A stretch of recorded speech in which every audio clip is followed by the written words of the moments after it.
everyone, it's Henry at Mowers and Mowers. Good morning. It's actually very early today. I woke up early because I got a long day. As you know, it's Friday, so I have to see my mom. I haven't seen her in 3 weeks, so I have to go and mow her lawn, and I also have to fix the Black Beauty. The mower deck is all shriveled up, whatever. I hit a curb, so I bent the mower deck, bent it back to finish mowing. But then today I'm bringing my flux core arc welder from Harbor Freight Tools to her house to weld and fix that deck and mow her lawn. Also, I have to pick up some stuff from her house, you know. While I'm going over there, I got a text from my friend Nick Ierardi. He's in West Islip, and we've traded parts. He's given me tips on mowers, whatever, and he needs help on adjusting his valves on his lawn tractor. So while I go and adjust his valves, he's got a couple of engines to give me. I believe one is a Kohler Command, and the other one is like a push mower blown engine, but I could probably use the parts for it, you know. And then after that, I'm going to my friend Andy from Jericho's house to give him a Halloween blow-up toy. It was on my lawn, but we don't really want it. It always blows over. But anyway, so I'm on my way to Nick's house, and we'll see what we find over there.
So I'm over at my bro Nick Ierardi's house over here in West Islip. Him and I go way back. We've done some stuff together. Anyway, this is the first time I'm actually meeting him. Say hello to everybody, Nick. What's going on? Anyway, check this out. I pull up, he comes out, and he brings this outside because we need to get to his tractor, right? Now, Nick, how much did this cost you? $1,000. $1,000. And the complaint was that Overheating. That it was overheating. And what did you do to it? Added coolant. He added coolant, and that was it. Man, oh man, I wish I had deals like that. I mean, this thing's a beast, you know what I'm saying? Also, what we're doing today is he's giving me this Kohler Command 15, 12?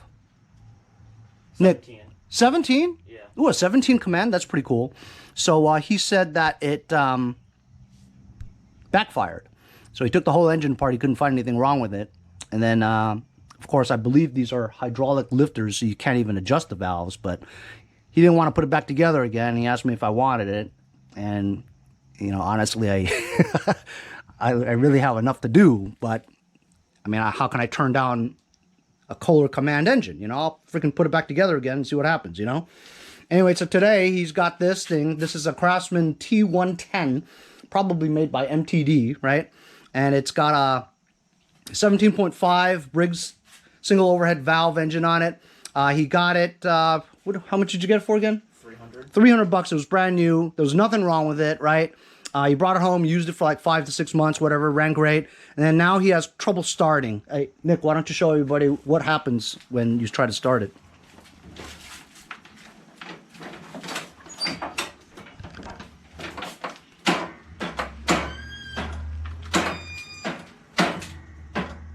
So, you got a multimeter?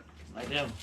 So, number one is, he says that when you take the spark plug out, it cranks, you know, no problem, of course, because there's no compression, you know? So, if you go to the battery and you do the voltage, did you do that at all? I did. So, is it at least 12.4? It is. Okay, so If the battery's good, it should start the starter. And then I asked him if he checked all the connections. The red wire going to the starter motor, the red wire going to the solenoid, the post from the solenoid all the way to the back, the negative ground from the battery to the solenoid. Are all those contacts tight and you can't move them? Because sometimes if you can move them with your hands, then it's not tight enough and it's not getting the full 12.5 volts going to the starter, which could cause this. Also, another reason that this could be caused, that causes this, is that you got oil or gas in the chamber and that the piston's not able to push it out. But he says he took the spark plug out and it spun freely, right? Now, did any stuff come out of the hole when you spun it freely? It looked like some gas is shooting out of it, but some, or like mists, or a lot. Mists. Yeah, so that ought to be kind of normal, right? So then the next thing is, it could be your valves. You've never done the valves, right? And it just all of a sudden started getting worse as time went on, right? If that's not it, and it could be your ACR, your compression release lever on the cam gear, right? Camshaft. If that's not working, it's not going to help you start the engine. But what we're going to do now is I'm just going to help him do a valve adjustment. And he doesn't have feeler gauges, so I brought mine. And I'll put you on time lapse so we can see this real quick.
So as you saw, I just did the valves, okay? Get ready for this.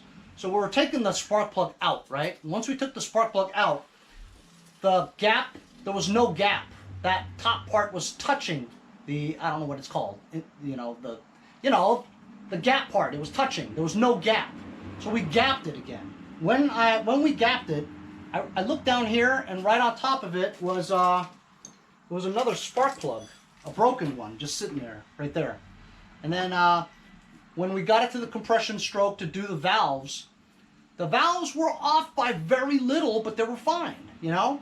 Another thing that's suspect is, this is a 2020 machine. You got it from Lowe's, all right? Usually if you got it from Lowe's for that price, is because it's probably a customer return. So it's a 2020 machine. You're assuming that it's brand new, right? But somebody had used RTV silicone to make the gasket for the valve cover. So that's suspect. That, the spark plug being not gapped, right?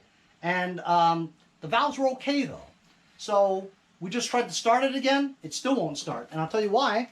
It is super hard to even turn this with your hands, you know? I got it off the compression stroke now. Hey, Nick, try to start it now. I mean, it's just like, you know, but once you get to this area here, this actually doesn't seem very hard right now. Dude, that's strange. It's easy to turn now. Okay, here, I'm on the compression stroke. It's hard. I can't even turn it. So the starter's not going to be able to turn that. You know what I'm saying? Crank it again. So unfortunately, what else could it be? It's got to be the ACR. The compression release lever is busted or something, and it's not moving along with the momentum to, you know, allow it to start, you know? So I think that's it. I was telling Nick how, not that that's a really hard job, but it's not exactly a fast job. Got to take the engine off, flip it upside down, take the sump cover off, take the camshaft out, replace the camshaft, put it back in, put the gasket on, put the sump back on, put the engine back on with all these things. So, I mean, it's pretty straightforward and easy, but it's just very time consuming, you know? So unfortunately, the valves did nothing to this because they were okay. But it is suspect though, you know, that he got this from Lowe's, supposedly brand new 2020, but yet you know that somebody was in there, somebody messed with it, you know? Somebody obviously didn't really know what they're doing because the spark plug wasn't even gapped, you know? But the valves are fine, and yet the compression is super high, you know? Battery's 12.6, contacts seem to be good, but look, if you just look at it, if you're turning your the thing with your hands manually, and you can't get it past the compression stroke, then the starter is not gonna be able to do it, you know? So, unfortunately, that's the issue, and I wish, Nick, that I could come and help you out with this, but it's not the valves. You know, the valves are fine. It's an ACR. Probably, you know? And the only way to find out... Open it up. You're going to have to do it, baby. So to rule out a loose connection on the solenoid, we're going to put 12 volts directly to the starter, right? And see if it cranks. Because if it's a loose connection... the starter's not turning super hard. I mean, I don't think it is, but we're gonna try it right now. So go ahead and tap that starter, bro, and let's see if it starts from a jumper pack, which means we bypass the solenoid. Okay. Ooh, keep doing it. Let go and push it back on again. Yeah, I think, yeah. No, that's it. It's not it. It's not a bad connection to this battery. It's compression, you know, it's got too much compression and it won't turn, which means it's probably the ACR. Anyway, listen guys, I gotta get out of here. I gotta go to my mom's house, but let us know what you guys think, okay? What's Nick's problem on that engine? Why is it so hard to turn? I'm thinking it's the compression release. It's not the valves, right? That I could see, right? The valves are fine. Battery's fine. Connections to the battery's fine. Starter seems fine. It's just that once you get to the compression stroke, you can't even turn it. I mean, manually with your hands, you know. I mean, you can, but it's very difficult, you know. And if we can't turn it with our hands, I don't think the starter is going to be able to turn it either, you know. So I think that's the problem. Leave in the comments, fellas, what you guys think Nick's problem is. I told him it's the ACR. So he's probably going to have to take that engine off and flip it upside down, replace the camshaft. That's the only thing I could think of. But let me know what you guys think. I'm on my way to my mom's.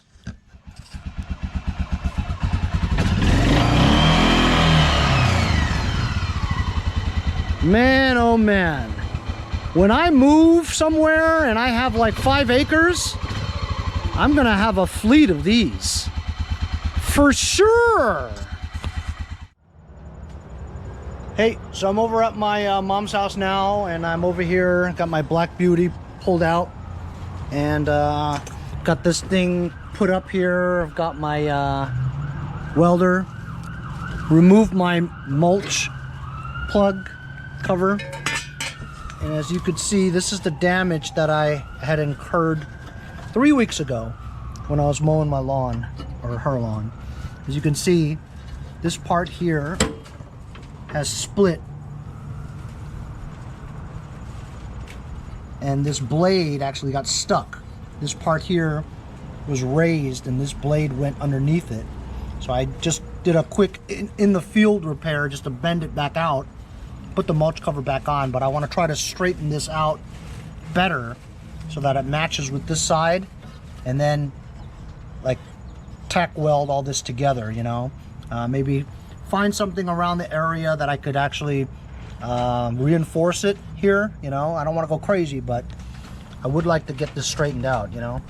So I'm gonna put you on time lapse, and I'm gonna try to do the best I can.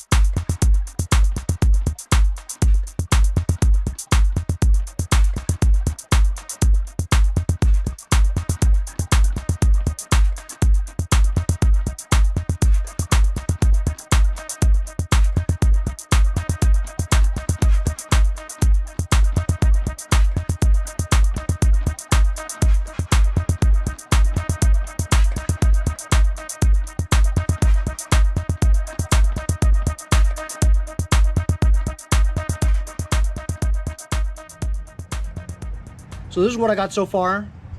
I've got it tacked together, but I want to get like a plate to put over here just to reinforce it a little stronger, you know. It's bent back into shape pretty much, you know, but it's split in some places, you know, and I want to fill the holes there, you know.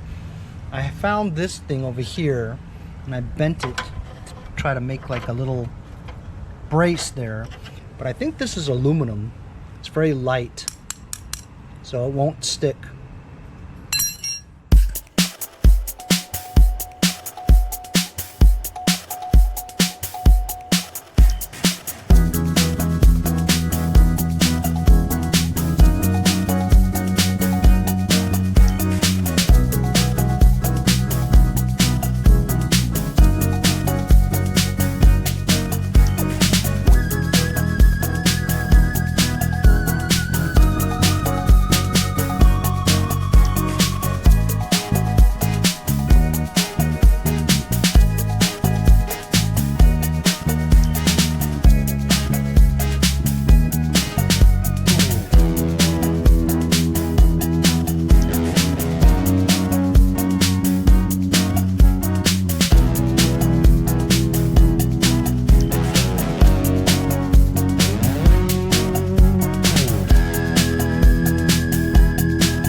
So there we go.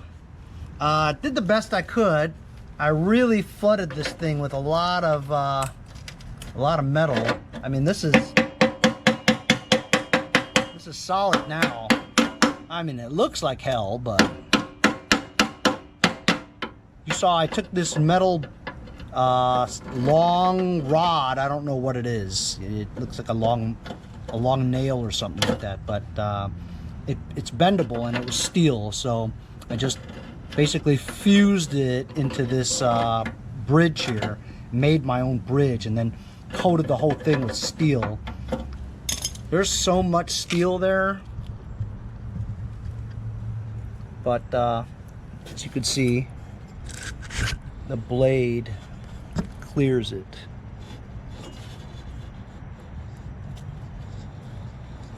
Many a times with this thing, if I would go over a bump or something like that, you could hear the blade touching the sides because, you know, it was, you know, too close to it sometimes, and there was a lot of flex to it. Now there's no flex. This thing is solid now, you know.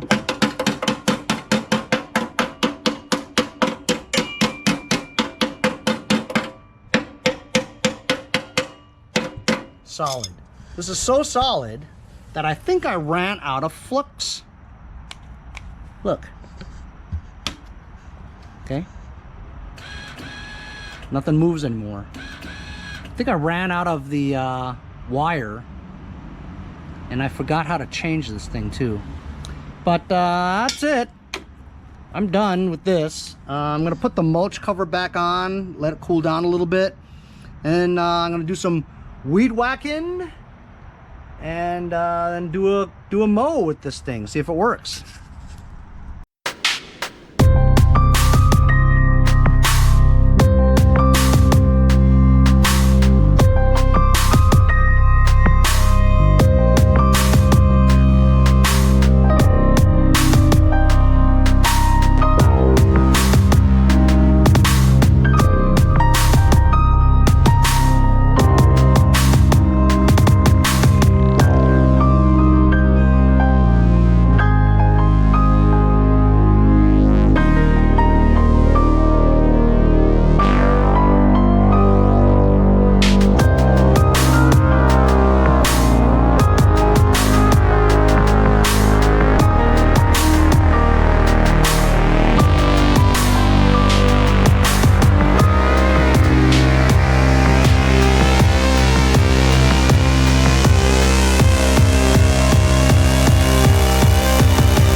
So there we go, guys.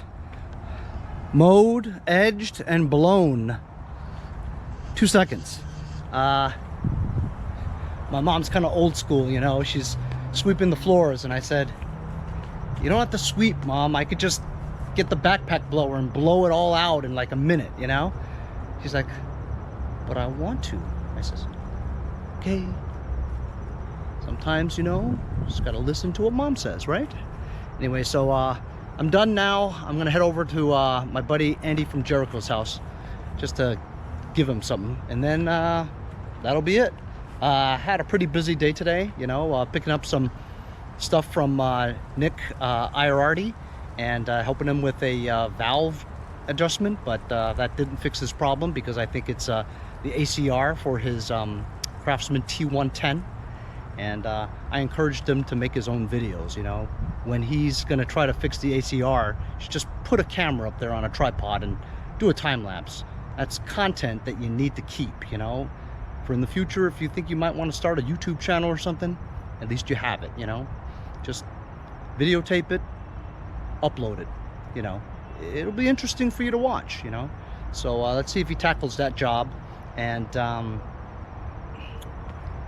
came over and welded my Murray deck, you know, works great. And obviously now I have to try to figure out how to replace my the wire inside the welder. I think I did it once, you know, when I first got it, but I forget how I did it. But that's another thing I gotta do. And then mowed my mom's lawn. Thanks a lot for joining me on today's episode. We'll see you guys next time on Mowers and Blowers.